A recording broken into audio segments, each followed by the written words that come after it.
Alrighty. All right, so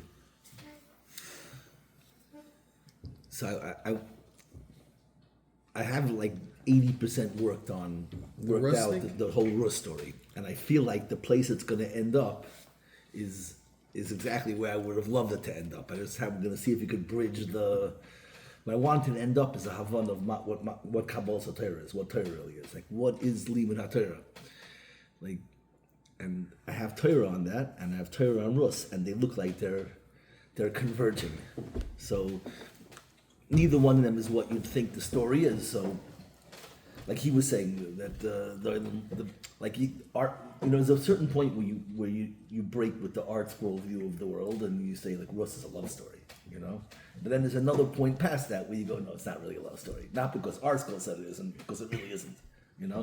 So I'm gonna be like conventional, but not pre-rebellion conventional.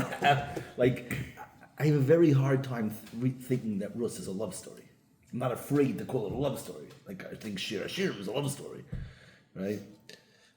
We ever did Shir Hashirim? No. Shir Hashirim is the best. It's the most painful, saddest story in the world, but it's a love story. It's brutal, but not all the time. Right now we're doing Rus.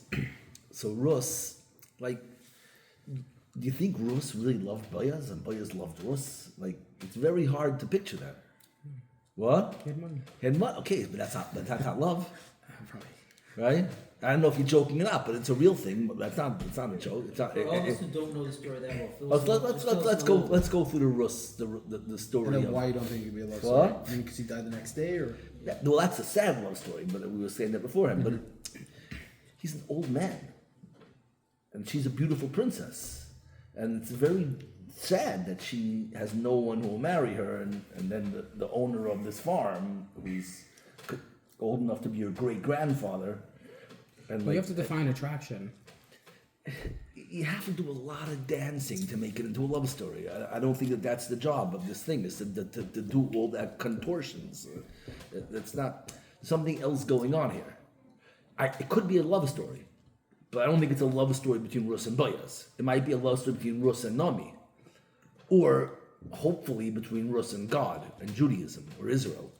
Like, there's definitely a love story here. If you want a dafka hung up, and like you need to use that word for a shir to feel modern and cool, you wouldn't be the only one that thinks like that. It's like never. It's like, but It's contagious. well, It's contagious. it's like if it's not give you a little thrill of rebellion, it doesn't feel like it's real Torah. Guilty as charged. Guilty as charged. Okay, Baruch Hashem. No, so let's go through the story quickly. What's the story? The story it starts off b'mei shvoit hashoftim. Right? Chazal are very busy with what that means. The judges were being judged. That's how it starts off. Chazal say that everybody was critical of their judges. Like we didn't take them seriously. Ultimately, you were the authority. You decided what you liked, and it was total rebellion. Not rebellion, but like independence. Yeah. So the story's like this. It really takes place. The story really starts already in Moav. There's Elimelech. Elimelech is a huge gevir. He has enough money to feed the entire Jewish people, but there's a famine in the land, and he's afraid that he sees already that everybody's calling him every single day. He gets a bacher on the phone because he's getting paid by yeshiva to make phone calls and tell him how much he gave last year, and then and there's always a journal and a charity and the chesed fund every single day. So he goes, I have a minute to myself and whatever. So he leaves and he moves to Moav with his wife and kids. And once they're over there, so then his kids marry Moav girls. So Moav, his sons Machlin and Killian end up marrying two princesses, Egloin, Melech, Egloin's, they marry Egloin's daughters, the princesses of Moav. And whatever it is, they end up losing all their money over there. Machlin and Killian die. And now you have this Nami who was like the richest most prestigious woman in Klal Yisrael. She did all the teas. What do you call them? They still have teas. What do they have? The women's things. Those women's luncheons. She was like the hostess of every luncheon for everything. She bought a new ambulance for Hatzalah every year. That kind of thing. And now she has nothing.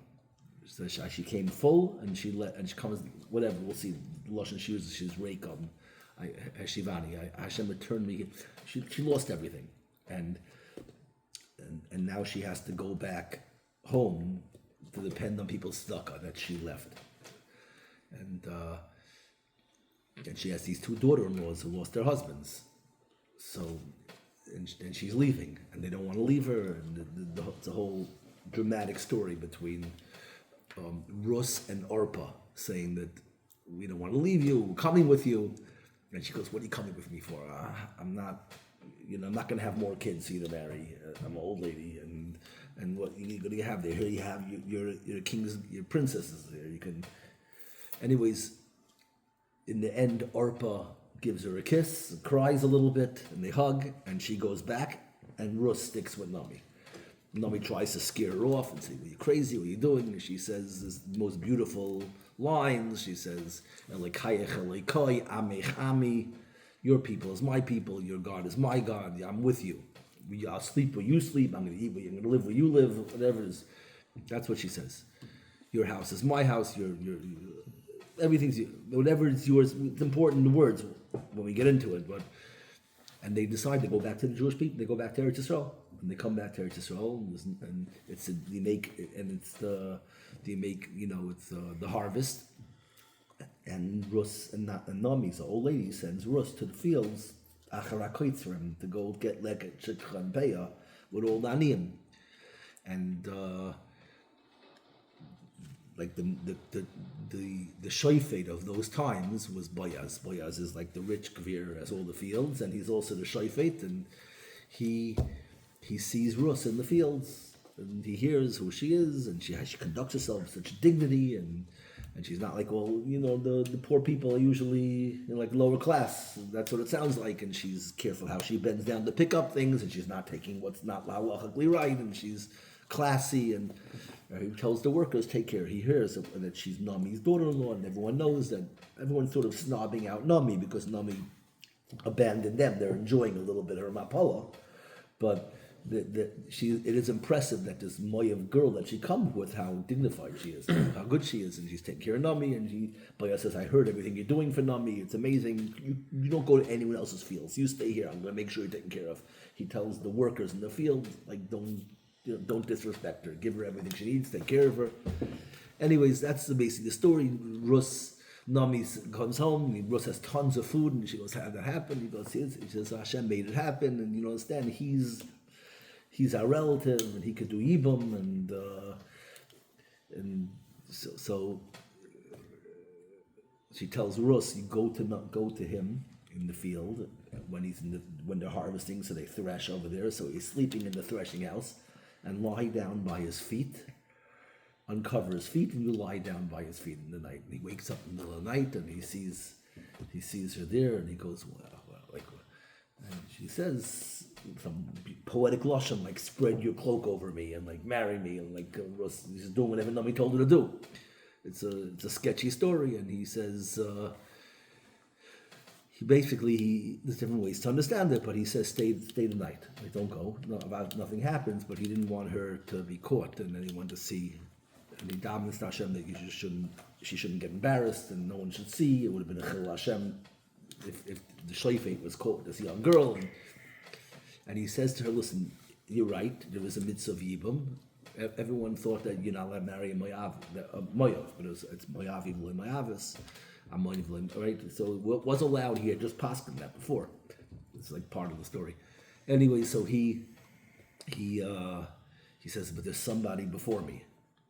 There's a closer relative, and you have to go to him first. So they call him, and his name is Pliny Almighty. Pliny, so-and-so, the Alman. He lost his wife, so he could do Yibum. And he says no, he does Chalitza, and then Boaz marries her, and he dies the next morning, but she's expecting, and she has a child, and that child is goes through the whole legacy, right? Oived is Peretz, and comes out from there is Yishai, v'Yishai heard this David. That's the last words of Rus. The David HaMelech comes out of this story. So, and this is what we read on. So there's many reasons why I read it. She had her own Kabbalah Satira, she's a Gioiris, but there's obviously something much deeper going on over here. So let's start. What do you hear is the story? I think I gave most of the important details. Like, what do you hear is the storyline here? How do you take it? What's the theme?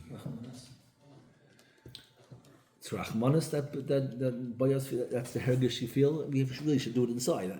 I don't think it's Rachmanis. It's you're still in the what? Shkacha Pratis, Basher, things working out. It would fit into the genre of tragedy, but something good comes out of it. So my take is the common denominator tragedy. is here. The common denominator in the play. story It's is good and A bad. great play. Make Broadway out of this. there's a lot of contrasts. First of all, there's a subplot, the story of the difference between Rus. You have the difference between Boyaz and Pliny Almoni. Pliny Almoni says, no, I'm not marrying her. And Boyaz says, yes, I'll marry her. Pliny Almoni is concerned in his image, that what they say, I'm marrying my Avi. I have other kids to marry off, But then you have Rus and Orpah. Orpah leaves, and Rus stays. Avimelech leaves. To me, it's a story of loyalty. It's contrasting achrayas and loyalty versus betrayal. It starts off with this betrayal of Elimelech to his people, then the kids to their religion. They marry.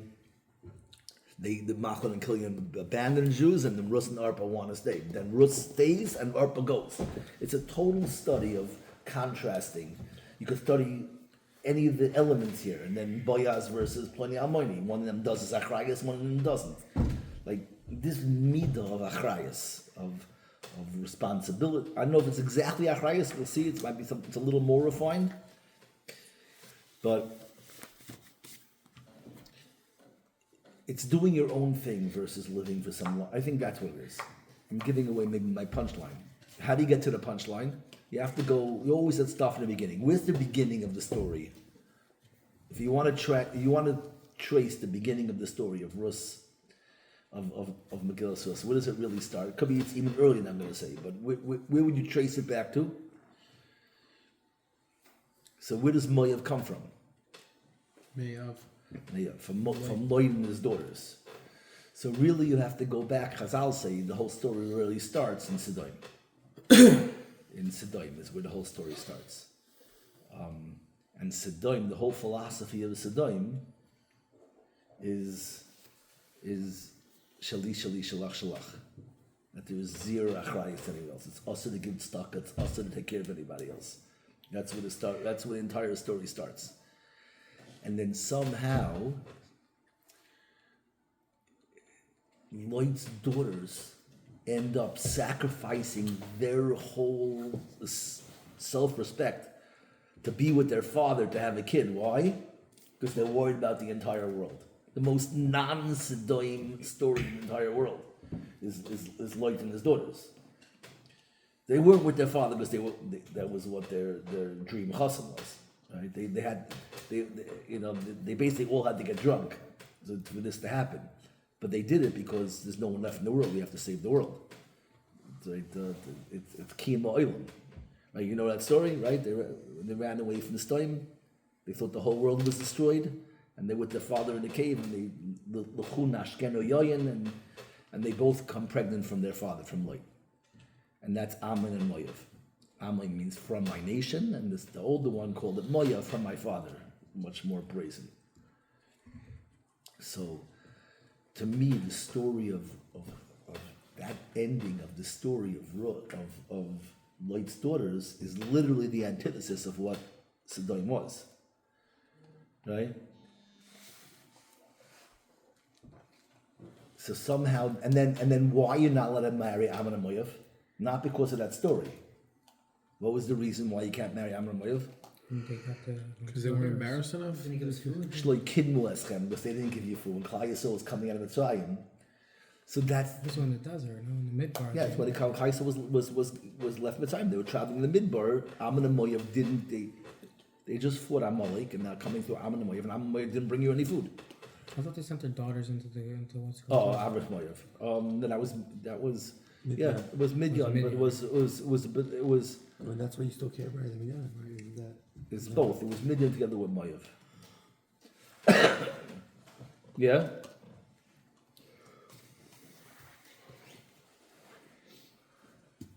Which is also a similar thing if you think about it, right? The Benois Moav. You hear Benois Moav a little bit is like similar to Lot and his daughters, For the wrong reasons. but like it's sacrificing themselves It wasn't for the right reasons. for my nation. You know, they just There's nothing with Teos there. what? There's nothing with Teos there. It was tireless to destroy the Jews, to make the Jews lose. That was Bilam's Eitzah, to make the Jews lose their. It's sort of like a suicide bomber, right? But the point is that the total invalidation of Ammon and Moav. Like, what is the zechus kiyum of Ammon and Moav? If you were a lawyer defending them, what would you say? What's the? So you could sometimes you could do the right thing for the wrong reason. They were and the wrong Moishe thing- Nefesh for they the did world. wrong thing for the right reason. Aver Lishma is better than Mitzvah Shloi Lishma. The Nazis, Right, did. it's a- the Nazis wanted to clean out the impure races. Okay, The but Teos the of best world. the best example of Aver Lishma would be Lot and his daughters. Chinese. Would be Lot's daughters. Gemara tries using it. What? The Gemara tries using it as an example. Yeah. So but then you don't understand now why you can't marry Ammon and Moav? Not because they slept with their father, not because they're mamzerim. The fact that mamzerim doesn't matter because they didn't bring you food. Why? Because the whole schus of Ammon and Moav was because of that shemetz of achrayas for the world, and now that's the midah that keeps you alive. And now you didn't take care of Klal Yisrael. It's a reverting back to Stoim. Right?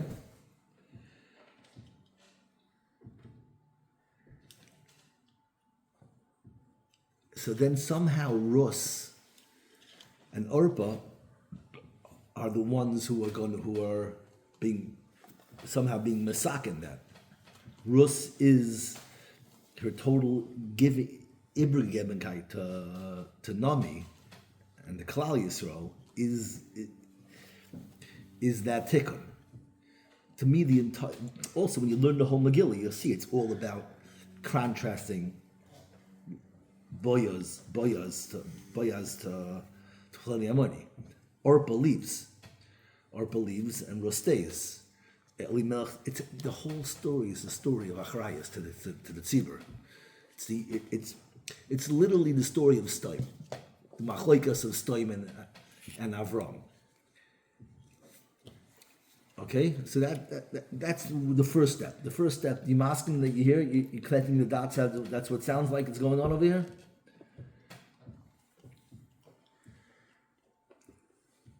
Okay. So now, if that's the case, so you have to have one more detail. I don't want to take a long time to do it properly, but both Avram and Lot invite the Malachim to their house. Right, the Malachim, Avram had just had a bris, and the Malachim come, and Avram runs and he says, come in my house, and he gives them pas lechem, besad libchem, he shanu tachas eitz, right? The whole story, the Malachim tell, you know the whole story. And then the Malachim leave Avram and they go to Sodom to destroy Sodom. And Lot invites the Malachim into the house.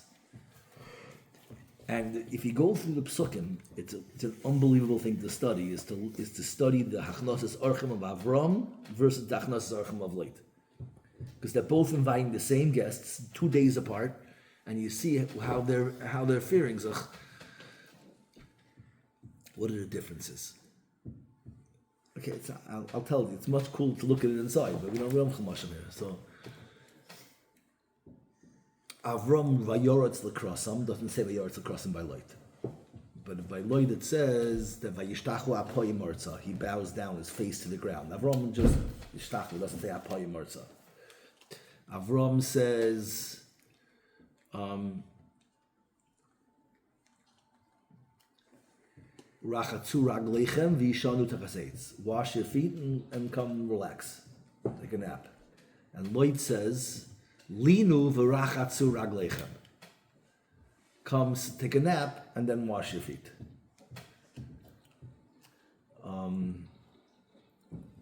So many things. The malachim by Avram say to Avram, "Where's your wife?" Ayei sarah ishtecha. What does he say? What? Hine baya. Like don't ask again. Okay, like we don't roll that way over here. You know, this is a sneakers house. Don't talk about my wife. What does Lloyd say about his family? They come. They want to take. They want to take the malachim. So he says, "Take my daughters. Take my daughters." So if you want to analyze the chesed of Avram versus the chesed of Lot, what do you see over here? What would be your deduction? What's the difference between their chesed? From the boundaries. What? From the boundaries. One is more. What's the boundary? What's the difference between what? To me, that's where I chaved it from rachatzu raglechem v'yishanu tachaseitz, and he says linu v'rachatzu raglechem. What's the difference? I invite you to my house, and you say, go. This is the guest room. Go have a nap, and when you get up, you'll take your shoes off and relax. And the other guy says, take your shoes off. You invite a door, and your room's the second one on the left. Don't bring your zatman to me. So there's two ways to do chesed. Some people do chesed because they're concerned about you, and some people do chesed because they have no self-respect, and it's a schus for them. They're kissing up, they're groveling. People pleasers. So Avram runs to them because it's pragmatically he wants to help them. Lot bows down all the way face to the ground. He's better than Avram at bowing. Avram's better at speed. Lot says, go to sleep and then wash your feet. And he goes, wash it. Avram's here out of respect for himself and how he wants to help you. And with Sarah, she's in the tent. Lot says, take my daughters. It's clear to me what the Torah wants you to contrast by Avram and Lot. There's two different approaches to chesed. Fake chesed. Fake chesed is not a concern for other people, it's a lack of self-respect. And Lot is a groveler.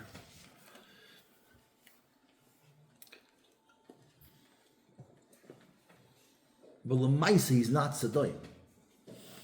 Is he worse than Sodom? Is he better than Sodom? What's Sodom? How do you define Sodom? Sodom is not evil. I mean, it's evil, but it's not simple, low-hanging fruit evil. Still tell us just. It's very conservative. Convoluted. It's very conservative because Sodom's philosophy is that you think you're doing a guy a chesed by giving him tzedakah? You're taking the guy's whole self-esteem away. Now the guy's a schnorrer for the rest of his life. The worst thing you can do with someone is to give him handouts. The Name de Gisufa. HaKadosh Baruch Hu didn't give handouts. HaKadosh Baruch Hu created a system where you earn it. You see you're smarter than God? What's wrong with Sodom's Taina? Yitzchak has the same philosophy. Yitzchak's also the opposite of Avram. He's pure din. Din means you have to earn things yourself. That's what Sodom says. Shali, shali, shali. I'm not giving you tzedakah. Because it's sheker tzedakah. It's a very good philosophy.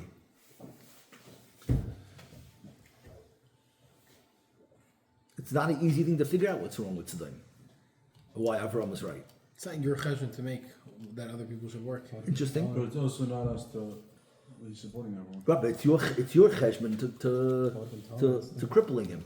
Is it? Would have been taller. You made a decision to rob him of the joy of eating ma'aseh yadayim. Adam writes in the Kab Shaloi, Yoitzim edition, right? Tishah Chaveri. You made a decision because it makes you feel good. But we can't say Oh, so he doesn't matter. You want to feel good. You want to feel like a gvir, like a tzaddik. You want to sit come in shul. Hashem, look at me. I'm such a big Is that what we see today with the whole welfare argument? With the whole what? Welfare, right and left. Yeah, I mean, this classic argument. So what's wrong with Sodom? But either way, that's a machloikas between Sodom and Avram. Where does Lot fit into that argument? So by the way, everyone thinks that Lot is like the craziest story in the world. That he's giving up his daughters for his guests, right? It's a crazy story. But Lamaisa, it happens every single day across the world, right? Every Rav, who's basically his house is a Rosh Hashanah and his kids are neglected, or not a Rav. Every guy who has an iPad in his house because Does cash in hands. what? Does cash in hands. There's cash events, right? Whatever. No, the cash events is already a We problem. already hated on those guys last time, I think. Yeah. No, but let's stick with the Rav first. Every Rav who's taking care of every other person in the world and his kids are neglected, why is that not the exact same thing as Lot and his daughters? How many people sacrifice their kids for the guests?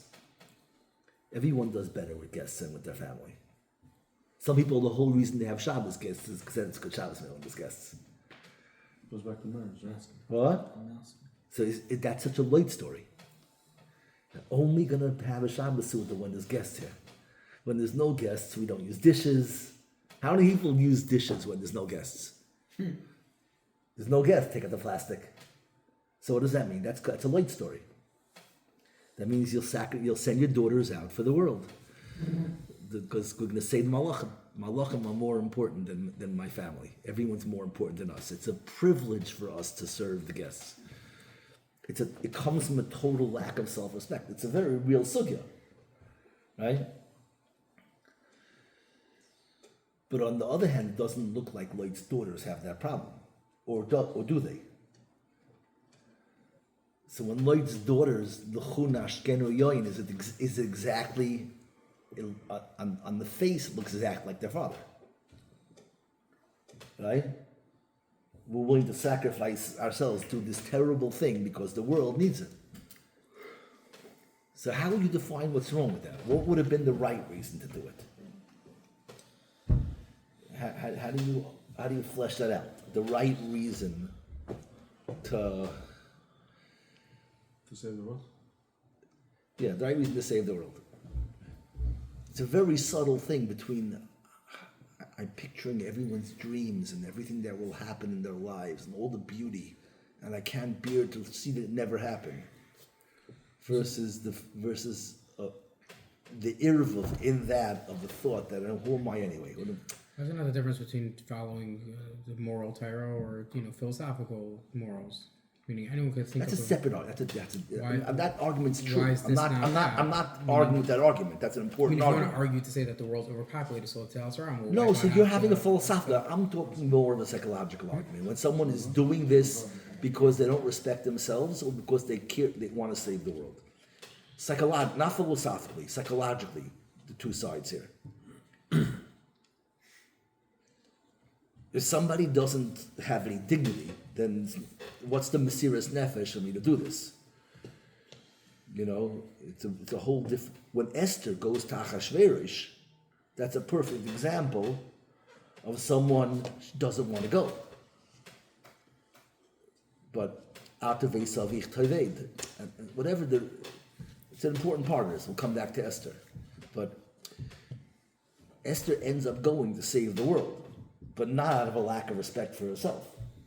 Adarabah, the way to convince her was this is yourself. It's an affirmation of self. Masha Inkin, in Lloyd's case, Lloyd is doing it because of a lack of respect for himself. If you would have given him an affirmation of self, then he never would have done it. He wasn't holding by that real chesed. That real chesed is, first you have to have self-respect. And then you have to go, Taka, I'm important, but I got to help the world. Lloyd didn't even get up to that I'm important. He's a nobody. It's such a privilege for us that we have a role in someone else's life. So you have any riot that Lloyd's daughters are not like that? That what came out from him? Like, are they just extensions of light? Is that how it's supposed to be read? That light raised the house. We have no self-respect, so the daughters were able to sleep with their father to save the world. Nature versus nurture. I mean, he nurtured them, so. So I'm saying, okay, but I'm saying any rioter, it's not like that. So I have two riots. I think the entire existence of the name Moav means that's not what's going on. That person doesn't need to name their kid Moav. Who names their kid Moav? Guilty conscience? Right? There's a guilty conscience. There's a whole. It's very complex, and I have to like double down on it and say, the name Why is there Moav. not pride? What? Why is there no pride in it? You don't think there's? It's like It's nice and pride. what? Because if you got caught in that scenario, you're not going to name your kid product of my mom. So therefore, what? His point is that if she... It's not a guilt thing. Why is it a shame thing? It's a lack But it of shouldn't have been a thing. No, I'm saying there should have been shame, right? Have pride. Have a little pride. And See, you're not naming the kid. You have pride in yourself, and you're not going to name. yeah, we do naturally.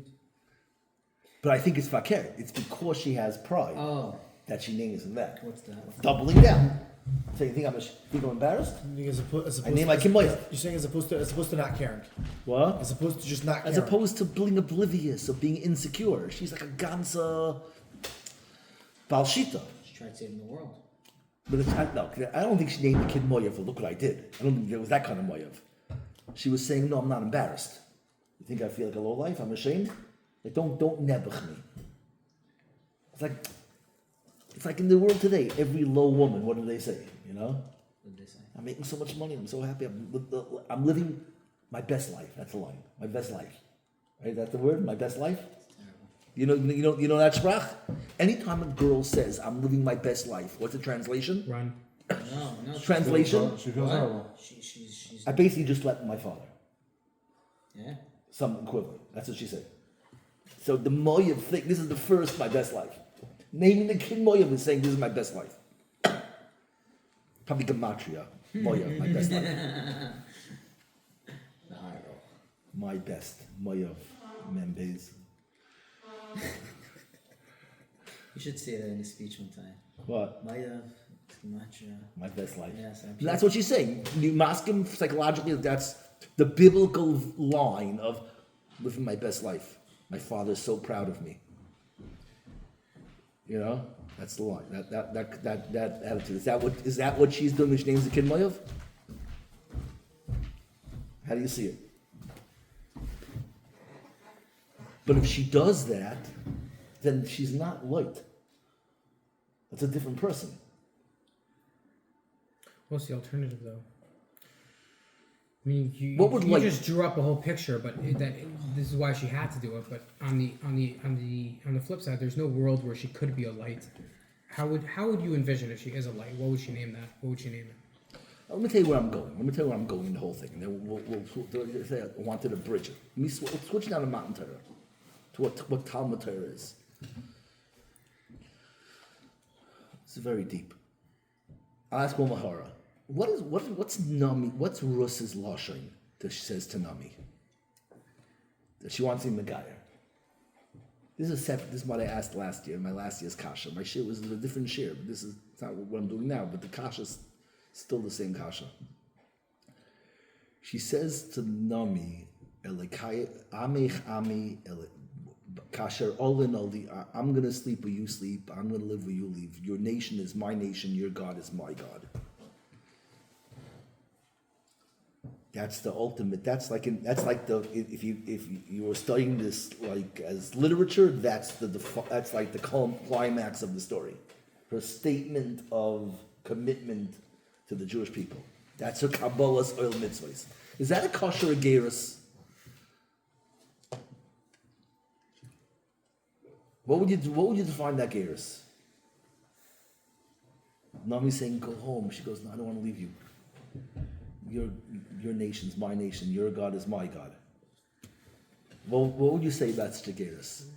Is that the prototype of Kabbalah Satira? Yes or no? Why not? Or why yes? You're comparing it to someone that's getting married, they're trying to be McGuire of love for somebody else as opposed to love for God. Oh, it's a total statement of commitment, but who was she committed to? It's not God. God is just a cliche to her feeling of. She couldn't say it more clearly. Your God is my God. So who is she worshiping? She's worshiping Nami. Yeah, but if Nami's Jewish, it's very hard Ultimate to Zionist. What? She's the ultimate Zionist. What do you mean? She seems to like the Jewish people, but not necessarily God. Nice, okay. I hear. It's very hard to worship a Yid. Because the whole idea of I'm not over-exaggerating the worship, but this is the relationship here is between Rus and Nami, not Rus and God. Meaning, let's say Nami would go somewhere else. So what she's saying, I go where you go. So what she's saying, if you convert to Islam, I'll be Islam. I'll go wherever you go. Why is it not the equivalent of Nasa and Ishmael? What? Why is it not the equivalent of We say that to Nasa? Hashem. So we didn't say that to Moshe Rabbeinu. No, the idea is we will do and then we'll listen. Meaning your guys, like where you go, I That's go. God. Who That's said the to? God. There's no. She basically said that I converted just to be with you. She's in her cult. She's in Nami's That's what she cult. said. How is this the prototype of? Slave to Torah 1.0.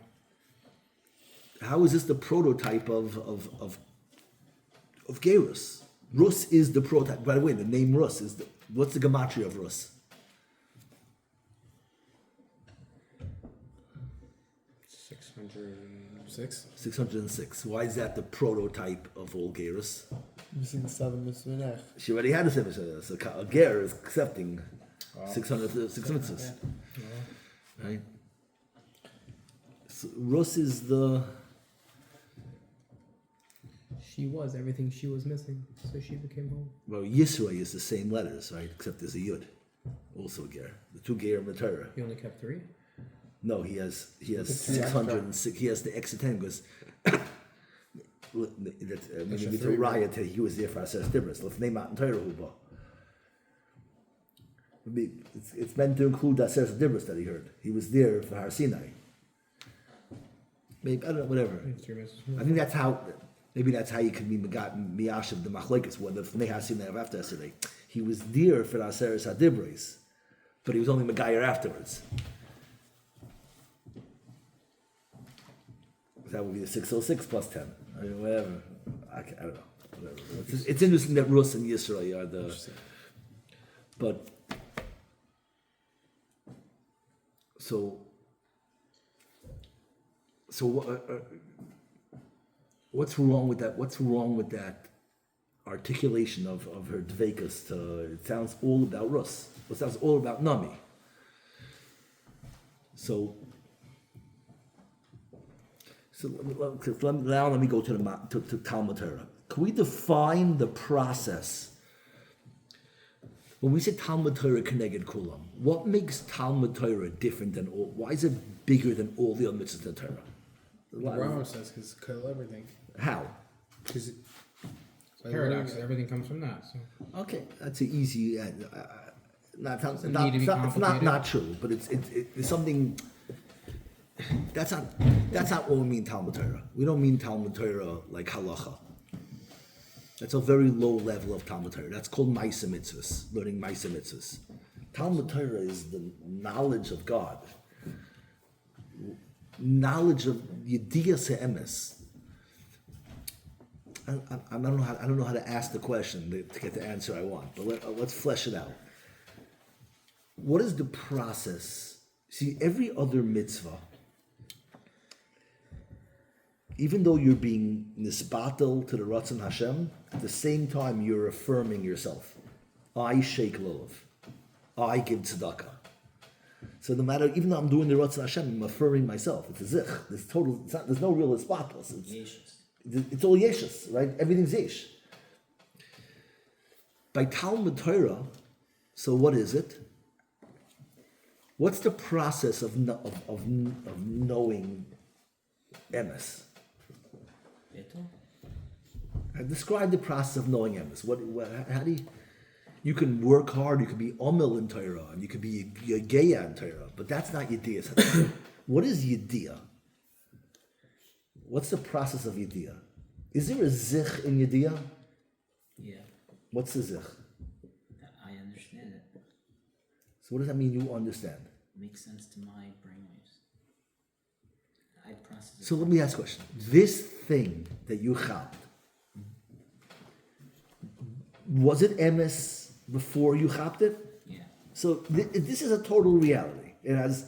It's just emes. You didn't chap anything. It exists everywhere, except in your head. Like, what is the process of learning something? Just let it be. Why should we even learn? What? Why should we even learn? Just let it be. But the process, but it's not in my head because I have some kind of mania. Learning is not. I didn't create this knowledge. The knowledge was always there. The process of learning is spotless. Is getting rid of all of whatever it is your personal hang-ups. Whatever it is. I don't know, it's hard to describe it. But when you think about what knowledge is, it's letting it in. We use the term that I have. But there's no I in I have. It's I stopped being magnea. I got rid of my mechitzas. The only thing in the world where there's really no zich is an emes. Again, zero, there's also no zich. But the only actual keel or something that has no zich is emes. It's the only true dveikas HaKadosh Baruch Hu. It's a true removal of self. But at the same, this is what's deep, but at the same time, it's a true removal of self. Are we hearing that clear? That it's a... I don't feel like it's possible to own it like that in 15 seconds. Like I need to talk about it for a few more minutes. Talk about it. Describe what you're feeling it. There's too much energy going Those on are the here. best lines I've heard in a while. Everyone gets a safe space. Yeah. Let's go. No, explain it. What? It's You like hear that how you have in this. barbershop. You have this. Nothing is serious. You hear how the only thing in it's such a huge aside. The only thing in the world where there's no zich is in Havana, What does zech mean? self. The only thing where there's no self is in knowledge. Because the knowledge is if it's MS, it has nothing to do with you. What did you do? Why can you say the same thing about sheker? What? I don't know the same thing about sheker. Sheker doesn't exist. But like here, Rabbi, the punchline is what I want you to hear. It's The nothing to punchline. do with you either. I'll just tell you, Yeah, just say the it's not a punchline. punchline. At the same time, there's no zich. Yeah. No, sheker exists by default. It's the only place in the world where there's zich, where you're real, because you have MS. Idea that You own. It's like you can never take it away. You are now. You're part of the world because you get it. There's no He big knows zich. to get there. What? He knows if to get there. Once you have it, now you just built the zip. You are now. You exist. Now you're kosher to the only real thing in the world. The only way that you are is in his spotless. His spotless, not spotless. His spotless in the sense of Torah MS is not mine either. is kindness. Right, that's it. Your zich is in your spotless. It's so deep, and this is really what Because by default, of what having is MS going on over here in the having process this- of the this cycle, ability the to choose zich, the refinement As opposed to truth just of Rus. God did. Rus God did. is God the did. spotless did. of Let light people do Prove it. it to you You right left now. it I'll for probably with prove his there's more kindness. sheker She that's doesn't created, that's say But God you are created God. I want to follow you are God. the existence of the ability. I'm gonna go for with you. hero I'm gonna- is that there has to be two sides. She to says the coin. Eloikayich, MS automatically the sheker. Eloikai, Also create more sheker. Amech Ami. I The think that second falls part into of that the realm everything sentence, sheker is everything that's not MS, which means everything exists. whether it's you're exactly this mechaber, process. You can also be mechaber You're- the idea of God too. Is A that you're follower would say what? That's MS. Tell me where to go. I'm following you. But when you say where you go, I go, what's the last phrase, I go? Your God is my God. What's that extra sentence, is my God? That's not necessary. What she's saying. What makes someone, here's the best way to think about it. What makes someone not a follower? Isn't everyone a But if you follower? invalidate the Gairos, you know you're going to make a lot of problems in the bloodlines. No, I'm telling you, but this is the realest Gairos. When you're not a follower? Everyone, I read Torah, I read Sfarim, I listen to read a book. So why isn't everyone just not a follower of the person who they read from, or they learned it from? In order to not be a follower, you have to make up something new. Everyone who ever read a book is a follower. How can I read a book and not be a follower? What's the answer? Don't internalize it. What? Don't internalize it. I want to say fakert. Read it, internalize it. And now you're doing it, why? You came to your own akara. Not because I read it in a book, because now I chop it. This was the vehicle that allowed me to chop it. But once I chop it, now it's real. And now I'm doing it because it's emes. You were the delivery system of the emes. But now I'm doing it because it's emes. You hear that?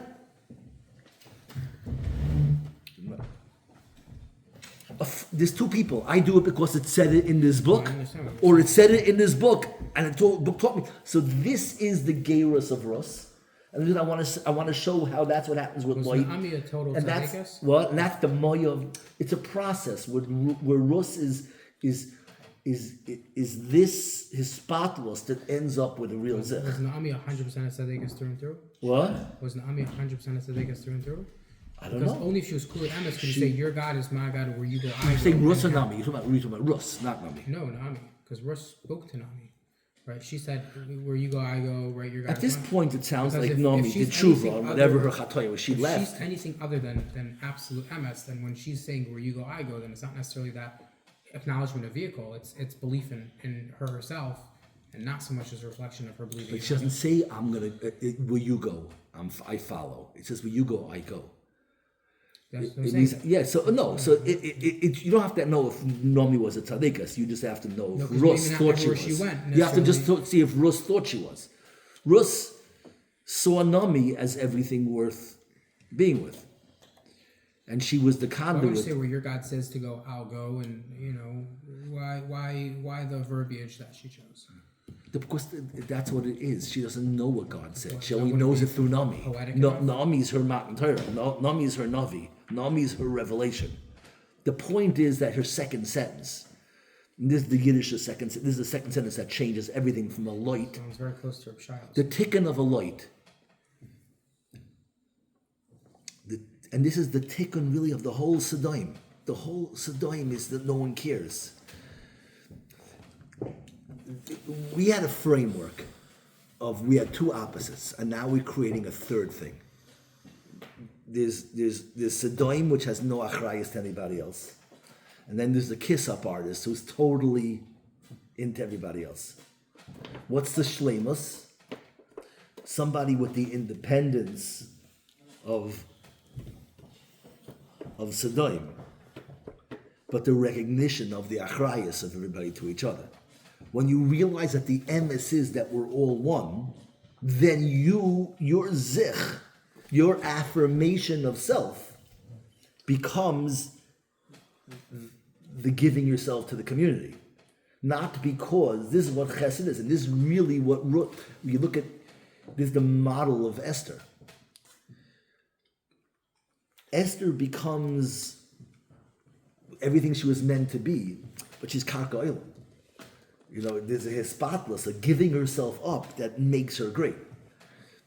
It's giving yourself up as but it's not giving yourself up. This is what le'is kazoisi got malchus. This is malchus. This is everything that you were meant to be. You weren't meant to be nothing. You were meant to be everything. So you're giving yourself up for reality, not for nothingness. It used to be a machlokes between Light and Sadaim. Sadaim said everyone's this, and Light, it's all me. And Light said, I'm a nobody. And then Rus comes from Light, but it's a tikkun of Light. And it goes in stages. First Moya becomes like Sadaim. And they go away from Light's, the embarrassingness of Light's no self-esteem. And like Kidmu Eschem, and they go to the other side and they become mamish like Sadaim. And then in the end, she gets to the place where they need to be. Then they give themselves up for their father. So there's another stage. I'm missing some stages here. Because it also wasn't shlemus. Why did she name herself Mayav? It wasn't the lack of self-respect but it also wasn't this total obliviousness to the world. She did this for the world. You have to figure out what the next step is. That's an important step. But anyways, in the end, again, so this is where I'm trying to connect these two things. I feel like the story of Rus literally is the story of Matan Torah. It is the negation of self that creates the largest self in the world. Meaning it's not that I'm a nobody. It's that the only way to be a somebody is to be part of the universe. I have to let go of my personal self in order to... The world exists. Myself doesn't exist. As a self, it's a lie. It's a symphony. So you have to be willing to give up yourself in Oti Parasim. That's what the process is of Yediyas HaTorah. Knowledge is getting rid of your little myopic worldview. When you look at the world through your tiny little thing, you miss the emes. You have to break out of your selfish little limited viewpoint and see the world from a bird's eye view. And that's when you'll find emes. So it's his spotless to be great, not his spotless out of lack of self-respect, like Lot who gives up his daughters. But it is spotless so that I can connect to this eternal truth. And that's what Rus says. Rus articulates what the entire Kabbalah Satire is the ability to give up my small little view of the world to be attached to what really is. You hear that? Everyone's very quiet. Maybe not. Okay, but I'm not saying it's... Because you're saying that this is the whole story of Rus is the story of we start with loyalty versus betrayal, right? And it's teaching you what's the point it's teaching you? It's teaching you this point that you have. So what's Polyamoni worried about? Polyamoni, why is he saying no? What was Elimelech's problem? Why did Orpah leave? All the people in the story who abandon, why did they abandon? All different. Well, they're all the same. It's all, I'm losing myself. I don't want to give away all my money. I don't want to ruin my name and marry someone from Moav. I don't want to give up any chance. I don't want to live in poverty. All these people didn't want to lose themselves. So what weren't they ready to do? They weren't ready to give up who they were. And that's the gateway to Torah. No, but the point isn't to be a nobody. It's not as spotless. It's a stage. It's a step. Why should you give up? What's the answer? Why should Rus go and be poor? This is nothing bigger than Mashiach's coming out of you. This is the whole. You're not giving up you. You're accepting totality. In order to become part of everything, you have to give up your small little spot. People are gripping on to their what's a good marshal? A good marshal is like this person on a cliff where you're falling and you're holding on to this little branch, and right under you is like the whole fire department ready to catch you. You know? And you're gripping onto that little branch, and your whole world is this little branch. So at what point do you realize that if I let go of the branch, I become part,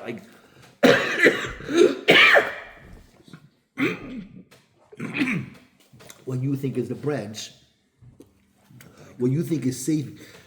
We're saying philosophy now, let's make it very real. In emes, it's very clear. The Torah is the best, it's not the mashal. The nimshal is clearer than everything else. The second you get rid of your biased little crumb, like we go through life and we look at the world the way we want to because it's convenient for us, and it makes me feel safe to look at the world through my spin and my thing, my self-serving take on reality. But you know what happens when you give up your self-serving take on reality?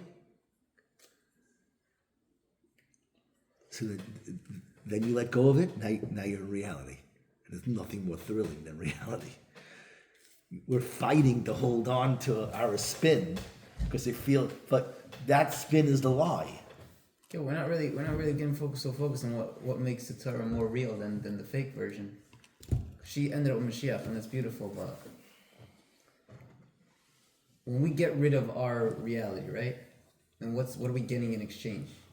It's Well, larger it than depends life. what your reality. Could be your reality already is Let's say reality. it's totally self-centered. So then what's wrong with that? Right. That's not the world. That's one little take. The world is But I mean, the world's a symphony, and you're sitting there playing a violin, and you don't realize there's 1,000 instruments, and you're going to spend your whole life with a violin. It's not emes. so Terra is the orchestra. It's the big But picture. in order to get the whole view, when a person chaps emes, the orchestra is a good thing to chap it, but it's not, because it's taking a step back. The nimshal is much better than the mashal. It's a mashal. The nimshal is so clear. Like, you could take anything away from somebody. You take away your money, you could take away everything. But if you chap emes, you could sit there and you're vibing your entire, like, I get it. You could just think about things. Also tends to be the poorest people that realize it too. Okay, but you have to be, I'm talking about an intelligent, a smart thing to recognize. The point isn't that when you say poor people, I'm afraid that you're focusing on the getting rid of self. It's not the getting rid of self. No, getting rid of shtiyot to reveal true self. Okay, so just, but just the value of cost. Anyways, all right. So we have what smooth out. Yeah. Don't have to turn it off, No, and yeah, then no, we'll flesh it out a little better in the Yeah. next 2 minutes. It's always in the end. Compliment the Now watch this once is- the video went out. What? So I was going to compliment the watch once the video went out. The watch? Yeah. Is it new? Check It's a it. cheap fake. It's not a real one. It It's doesn't a, have to be real. it- There you go. It you has like it? nothing to do with you like it? It looks nice. It looks nice. Yeah, the big video. picture. Real big picture. nice has What? nothing to do with the name that's pasted on the watch. It's you. Okay. It's not character. So, did we connect all the dots that I wanted to connect? I wanted this. I took notes today, so I can tell you. What? Next week? I took notes today. You took notes. Probably not. 'cause it's I wasn't Monday, texting friends. Tuesday, Send it to me. I'll Wednesday. put it in the description of the Happy next video. week? No, so how do we? So how are we wrapping this all up? We Connecting have back next and week. Terra? We don't have Concept of this Monday. spotless. We have next week. We don't have next week. Next week, to be determined. So the answer is all the story. The whole story of Rus is the whole story of Rus going back to Sidon is a story of three possible positions. The people who are totally invested only in self. Sidon. The people who have no self. Light. Light is saying I'm a nobody. Sidon is saying only you. What's the shleimus? Is that I am everything. Is that Sodom is wrong. You know why Sodom is wrong? Because it's not yourself.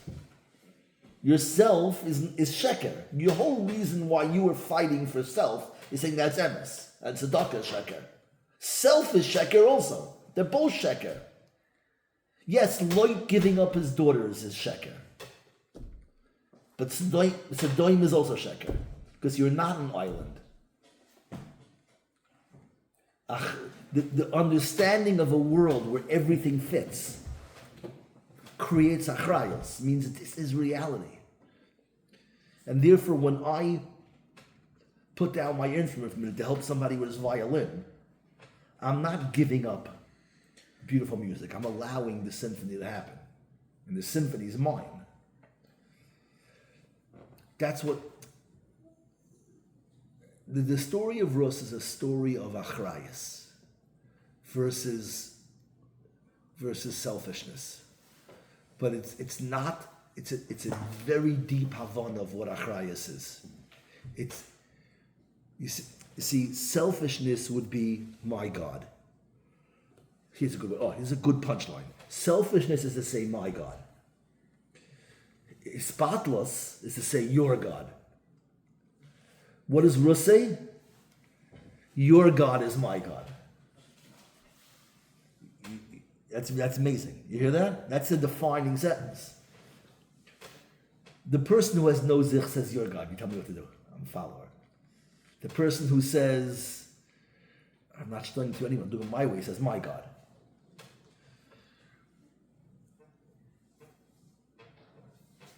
So what's really the Taitzah that Rus is really saying? I think she's saying is our God. They say no zich in Your English. God is my God, it's our God. It's not your God or my God, it's our God. It's that your God is now my God.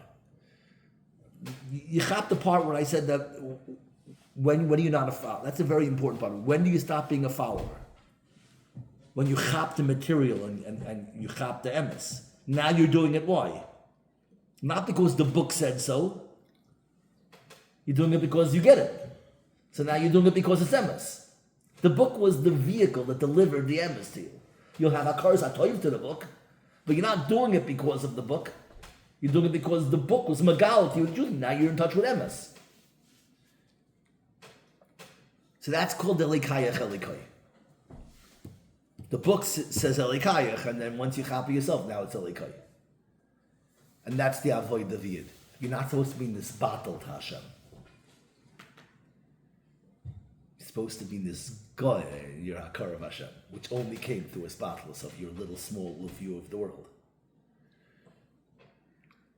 In order to chap emes, so this in the story of Rus, it's all about achrayas and the feeling of achrayas to someone else. Why is achrayas a good word? I like the word achrayas more now. Why did Lot give up his daughters? I wouldn't call it achrayas. Lot gave up his daughters because he has no self-respect. It's a privilege. He's kissing up. You don't call it achrayas. You might use the word achrayas, but that's not really what he's doing. Achrayas is where you have to be very big to feel achrayas. People hate askanim because it's like such a gaivitic thing to be an askan. Could be askanim are fakers, and that's how we hate them. But the musig of askanas is beautiful. It's the same thing that Mordechai is telling Esther to be. Like, if you think about it, like those kind of haters of Askanim would hate Mordechai's speech to Esther. What would you tell Esther? It's not about you, it's about Klal Yisrael. Don't be selfish. What does he tell her? It's your time. This is your moment. It's a whole different spin. It's not what you would think. Is that the greatest zich is the removal of zich. And this is where Lot's daughters finally leave Sodom. They're running away from Sodom. They get stuck in the mountains. They never really leave Sodom. That's beautiful. Hashem wants them to run away from Sodom, and they say to the Malach, we can't go. Can we stay here in the mountains? So they stop in the middle of the journey out of Sodom. They never really leave Sodom. What's that spot? Out of a Sodom, but not free from a Sodom? That's what the Nashkenu Yayin. A sort of hefkerus in themselves, but at the same time a feeling for the world. Which creates this complexity where they have to cover up their guilt, their pride, their shame, moyav. Because there's a little pride and a little shame, it's all mixed in. Because they didn't totally leave Sodom. When you totally leave Sodom, it's only Rus, finally, his moyav's granddaughter is the one who finally leaves Sodom. And gets to the point where it's totally... That's beautiful. That's the extra step. Imolta noshama. They said we can't make it. Schinafshi, let me stay in Soyar. And the Hashem lets them. They're out of Sodom, but they didn't get to where they needed to get to. Only Rus gets there in the end. That's a very important addition. I have to work on that a little. And then we still didn't figure out that middle stage, but we see there's elements of both. There's an askanas, at the same time a sort of lack of self-respect, and therefore it ends up with this weird mixed emotions of shame and pride and belligerent moy. You can name your kid Moyev, and the other one names it Amoin, and they're struggling different ways with this irva. But in the end, you think Esther walked around with any shame that she was with Achashverosh? No. The opposite. I understand, right? So she didn't need to name her kid Moyev, because Esther did it right.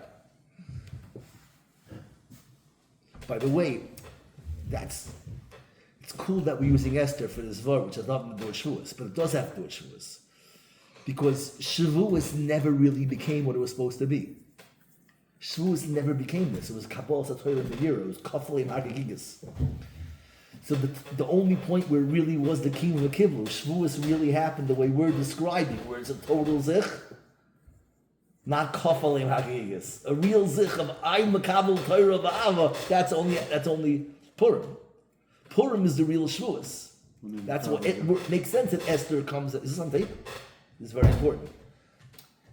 The Shavuos didn't really happen till Esther. Because the Kafalim Hagigas is still a little bit, Missing. what? We're missing.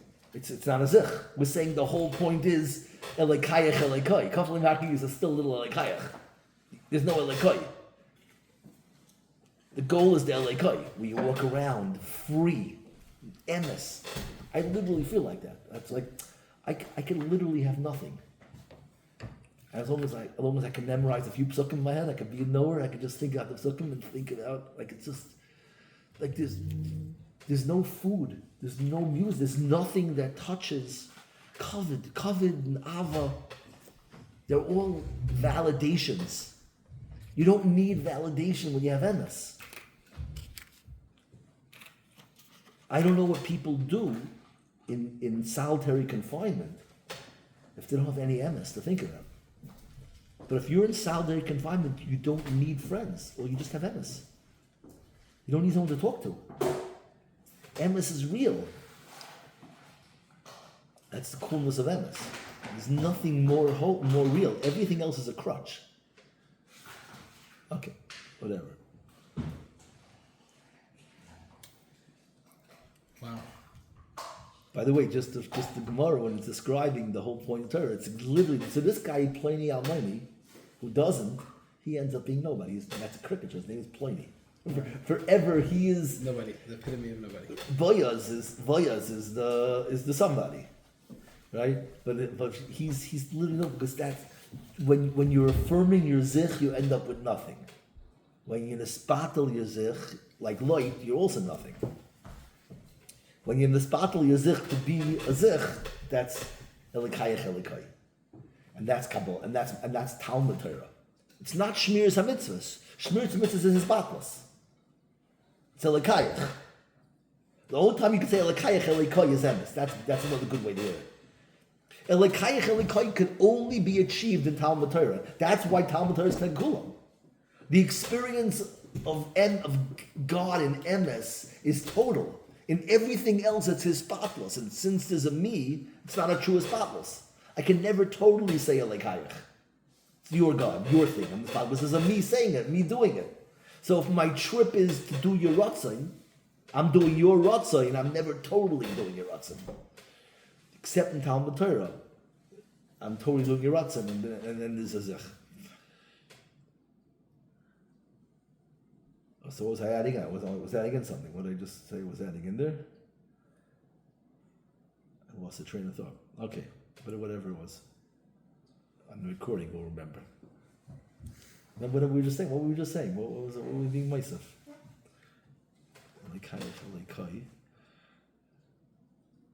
Oh, we say plenty of. So the Gemara, when it's describing Rav Yossi, says what?